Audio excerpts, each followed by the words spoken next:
안녕하세요. 건방의 건방진수련기 1권 무수린의 길 제11장 금강산에 가다입니다. 제11장 금강산에 가다. 오방도사와 건방이는 꼭두 새벽부터 부산을 떨고 있었다. 오늘 드디어 금강산에 가기로 한 날이다. 도시락이 든 괴나리 보찜을 매면서 건방이가 물었다. 진짜 돈 안 갖고 와도 돼요? 대체 거기까지 어떻게 가려고 해요? 오방도사는 대답 대신 씩 웃으며 품속에서 풀 2뿌리를 꺼냈다. 이파리가 꼭 깃털 모양처럼 생긴 신통풀이었다. 건방이의 눈이 화등잔만하게 커졌다. 그거 혹시 새동갑풀이에요? 엄청 귀한 거잖아요. 새동갑풀은 일정 기간 동안 새로 변신할 수 있는 신통풀이다.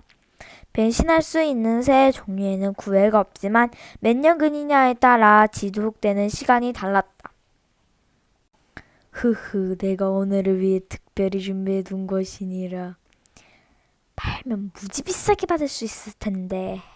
오방노사가 이런 세수기찌는 놈 하는 표정으로 말했다. 너처럼 작은 이익에 연연하면 큰일을 못하는 법이다. 무슨 일이든 먼저 투자를 해야 하는 게야. 오방도사와 건방이는 짐을 챙겨 뒷곁으로 나갔다. 오방도사가 새동갑풀 여러 가지 한 뿌리를 건네주며 주의사항을 일러주었다. 약효가 6시간뿐이니 어떻게든 시간 안에 도착해야 하느니라. 꼭꼭 씹어먹고 나서 온몸에 뜨거운 기운이 돌기 시작하면 기러기를 3번 외치거라. 건방이는 쓰디 쓴 새동각풀을 질겅질겅 씹어먹기 시작했다. 한 뿌리를 몽땅 씹어먹고 나자 잠시 후 명치부터 따스한 기운이 올라왔다. 기러기. 갑자기 몸이 푹 꺼지는 느낌이 들면서 키가 줄어들기 시작했다. 양쪽 팔은 날개가 되었고 다리도 오리발처럼 변했다. 입고 있던 옷도 깃털로 변하니 포근하게 몸을 감쌌다. 우와, 완전 짱이다. 기러기가 된 건방이는 뒤뚱뒤뚱 파닥파닥 돌아다니며 신기했다.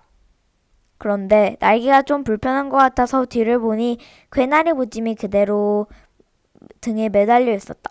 건방이보다 조금 늦게 신통풀을 먹은 오방도사는 뭐라고 중얼중얼 대더니 점막이 무늬가 있는 멋진 송골매로 변했다.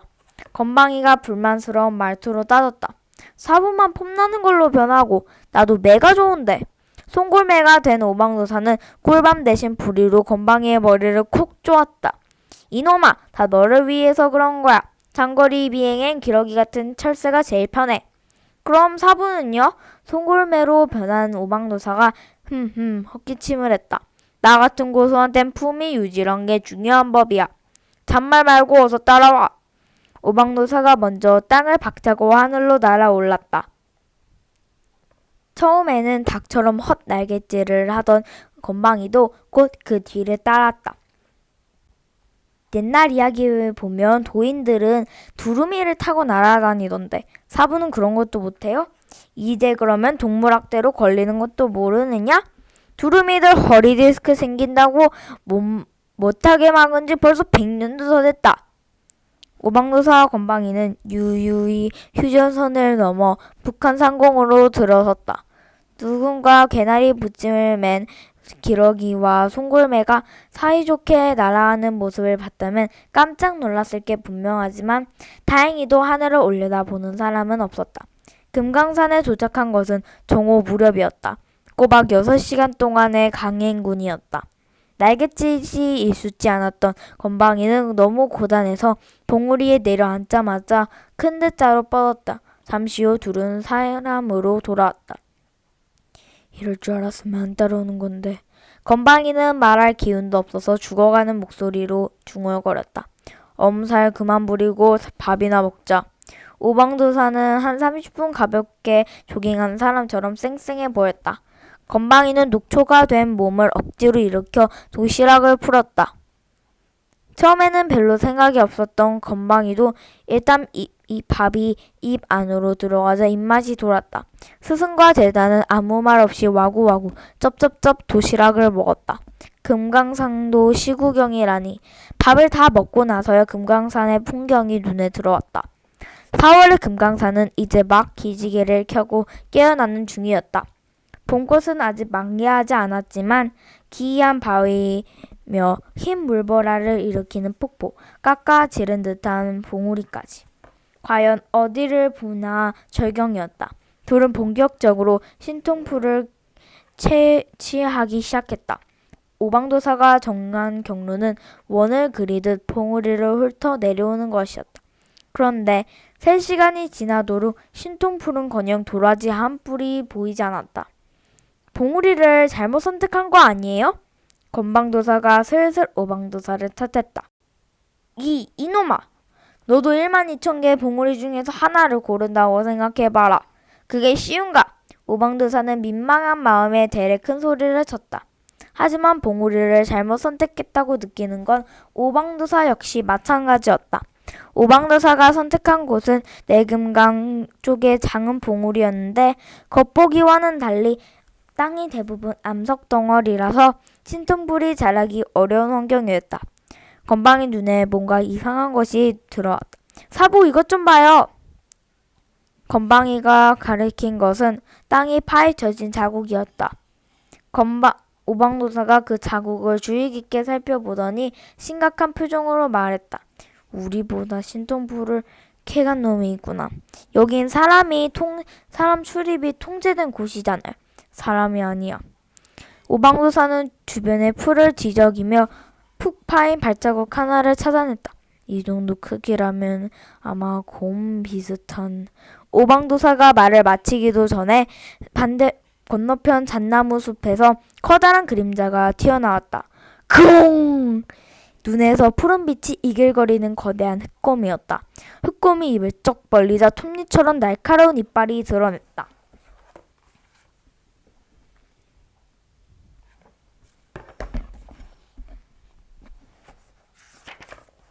곰 비슷한 게 아니라 진짜 곰이잖아요. 건방이는 너무 놀라서 말도 제대로 안 나왔다. 오방도사 역시 놀랐지만 스승으로서의 체면 때문에 억지로 침착한 태도를 유지했다. 제자여, 걱정 마라. 저런 야생곰은 겁주면 그냥 도망가는디라. 오방도사는 주변에 둘러보았다. 마침 근처에 사람 머리통만한 굴이 굴러다고 있었다. 오방도사는 그 돌을 주워서 곰을 향해 휙 던졌다. 그런데 놀라운 일이 벌어졌다. 곰이 돌을 앞발로 탁 잡아버린 것이다. 오방도사와 건방이는 입이 떡 벌어졌다. 흑곰은 가소롭다는 듯 두 사람을 바라보더니 돌을 두 앞발로 지기꼈다. 마지직 소리와 함께 돌은 곰의 앞발 사이에서 가루가 되어버렸다. 어떻게 저럴 수가! 눈으로 직접 보고도 믿을 수가 없는 광경이었다. 보통 놈이 아니구나. 이 봉우리에서 난 신통풀을 죄다 캐먹은 놈 모양이다. 그럼 이제 어떻게 해야 돼요? 어쩌긴 도망가야지. 별 수 있느냐? 오방도사는 말을 마치자마자 몸을 돌려 불이 나게 뛰기 시작했다. 건방이는 얼빠진 채 서 있다가 뒤늦게 오방도사의 뒤를 따라 뛰었다. 이럴 줄 알았으면 진짜 안 따라오는 건데. 흑곰은 절대 곰 같지 않은 속도로 둘을 따라왔다. 신통풀을 먹고 자란 곰이라 그런지 반쯤은 영물, 신승스러운 짐승이 된 것 같았다. 정신없이 뛰던 건방이는 앞서가던 오방도사가 보이지 않자 소리를 질렀다. 사부, 어디 갔어요? 잠시 후 건방이의 발밑이 훅 꺼졌다. 낙엽으로 쌓여 겉으로는 보이지 않는 구멍이 나여 있었던 것이다. 으악! 구멍이 얼마나 깊은지 건방이는 한참을 미끄러져 내려갔다. 게다가 구멍이 가파른 비탈과 연결되어 있어 구멍을 빠져나온 후에도 비탈을 따라 한참 더 떼굴떼굴 굴러 내려갔다. 정신을 차려보니 건방이는 낙엽 속에 파묻혀 있었다. 주위에서는 구수한 냄새도 진동했다. 지난 가을 쌓인 낙엽이 겨울을 지나면 푹푹 썩어가고 있어 타지였다. 낙엽 덕분에 다친 곳은 전혀 없었지만 반쯤 썩은 낙엽이 온몸에 들러붙어 거대한 낙엽 인간이 되었다. 건방이는 낙엽 속에서 헤엄치다시피 해서 밖으로 겨우 빠져나왔다. 주위를 살펴보니 먼저 도착한 오방도사가 낙엽을 털털 떨어내고 있는 게 보였다. 다행히 곰은 더 이상 보이지 않았다. 어쩐지 신비로운 기운이 도는 골짜기였다. 나무가 우거진 계곡 사이로 푸른빛이 도는 맑은 물이 졸졸 흘러가고 있었다. 대낮인데도 골짜기 안은 물 한 개로 자욱했다. 산세와 지역을 살피던 오방노사가 놀랍다는 듯이 말했다. 몇백 년간 사람 발길이 전혀 안 닿은 곳인 것 같구나. 건방이는 계곡물부터 조금 떠 마셨다. 계곡물은 얼음처럼 차갑고 달아서 정신이 번쩍 났다. 한 모금 더 마시려고 고개를 숙인 건방이의 눈에 계곡 건너편에 핀 이상한 풀이 눈에 들어왔다. 골짜기 안은 아직 겨울 풍경인데 그 풀만은 싱그러운 초록빛으로 고고한 자태를 뽐내고 있었다. 자욱한 물 한 개에도 풀 근처로는 감히 접근하지 못한 게 비껴 흘렀다. 처음 본 풀이었지만 예사 풀이 아닌 게 확실했다. 사부, 빨리 여기로 와보세요. 건방이는 오방노사를 소리쳐 부르고는 텀벙텀벙 계곡물을 건너왔다. 물이 얕아서 건너편에 금세 도착할 수 있었다. 건방이를 따라 계곡을 건너온 오방노사가 신음을 내뱉었다. 이럴 수가! 건방이는 긴장한 표정으로 오방노사를 바라봤다. 왜요? 이거 신통풀 맞는 거죠? 오방노사가 갑자기 건방이를 꽉 끌어안았다. 건방이는 숨이 막혀서 캑캑거렸다. 사부, 일단 이거 오방노사는 잔뜩 흥분한 목소리로 외쳤다. 제자여, 회춘풀이다, 회춘풀. 아무리 못해도 200년은 묵은 회춘풀이야. 간신히 오방노사의 품에서 나온 건방이는 일단 함께 기뻐하며 외쳤다. 와, 진짜요? 근데 회춘풀이 뭐예요? 다른 때 같았으면 이 무식한 놈으로 시작했을 오방노사가 흥분이 가시지 않은 목소리로 한박 웃으며 대답했다. 돌아올 회, 봄춘, 이게 바로 젊어지는 신통풀이란 말이다. 이 정도면 20년은 젊어지겠구나. 이걸 사려고 갑부 무슬림들이 억만금을 싸 짊어지고 올 것이다. 우리는 한마디로 건방이와 얼굴도 흥분으로 달아올랐다. 대박난 거네요. 둘은 서로 손을 맞잡고 펄쩍펄쩍 뛰었다.